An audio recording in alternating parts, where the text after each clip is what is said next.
নমস্কার বন্ধুরা, কেমন আছেন সবাই? আশা করছি সবাই খুব ভালো আছেন। তো আমরাও খুব ভালো আছি। এসএন মিঠাই চ্যানেলে সবাইকে স্বাগত। তো দেখুন, আমরা এসেছি আমার মামার বাড়ি ঘুরতে। তো এখানে এসে এই যে আমরা গেছিলাম চড়ার দিকে ঘুরতে। অনেকে সবাই চাষ করেছে। এই যে অনেক কিছু শশা গাছ, তারপরে টমেটো, ওলকপি, তারপরে অনেক ধরনের ফুলকপি, যে যেমন পেরেছে। কেউ পেঁয়াজ গাছ লাগিয়েছে। তো দেখো বন্ধুরা, এটা হচ্ছে ওলকপি গাছ। তো এই ওলকপিগুলো এখনও তোলার মতো হয়নি। আর এই যে দূরের দিকে যাচ্ছে আমার দুটো মেয়ে, আমার একটা মামার ছেলে আছে, ও সবাই মিলে যাচ্ছে রেডি হয়ে, মানে আমার মেয়ে যাচ্ছে রেডি হয়ে। ওখানে একটা মানে সর্ষে গাছ আর সর্ষে গাছের বাগান আছে, ওখানে রিল বানাতে। তো দেখো এই যে এইগুলো ওলকপি হয়েছে, কত সুন্দর। আর এত সুন্দর, মানে এই সুন্দর পরিবেশটা আমার যেতে খুব ভালো লাগে।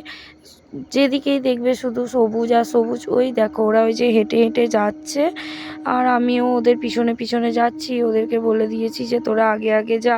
তো কার কার এইরকম জায়গায় ঘুরতে যেতে ভালো লাগে আমায় একটু কমেন্ট করে জানিও। দেখো আমাদের এখানে তো তো এই যে এগুলো হচ্ছে পেঁয়াজ গাছ লাগিয়েছে, আর এগুলো অনেক ধরনের গাছ আছে। তো ওই যে ওই জায়গাটায় সর্ষে বাড়ি, ওই সর্ষে গাছের ওখানেই আমরা যাচ্ছি এখন ভিডিও বানাতে। তো চলো আমার সাথে তোমাদেরকেও একটু নিয়ে যাই যে কেমন আমার মামার বাড়িতে চাষবাস হয়। অনেকেই অনেক জায়গাতে চাষ করে জানি, কিন্তু এখানটায় একটু অন্যরকম ফিল হয় আমার, যেহেতু মামার বাড়ি বলে কথা। আর এই যে আমার মামার বাড়িতে আমার মেয়ে ঘুরতে গেছে।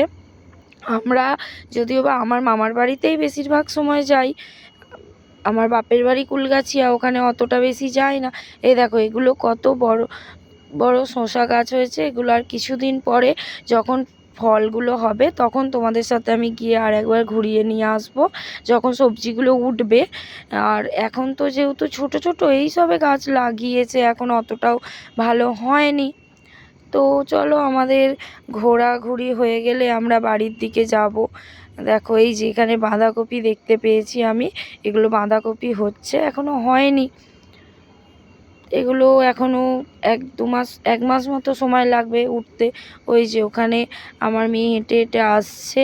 আর ওই দিকটাই দেখো, এখানে এই রাস্তাটা খুব ডেঞ্জার ছিল।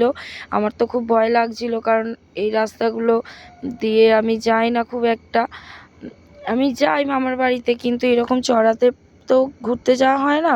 অনেক দিন পর ঘুরতে গেলাম, আর সেটা তোমাদের সাথে শেয়ার করলাম। যদি ভালো লাগে একটা লাইক কমেন্ট করে দিও। দেখো এখানে এখানে মানে সন্ধ্যের দিক হয়ে এসেছিল, আর কি কুয়াশায় ভর্তি চতুর্দিকটা।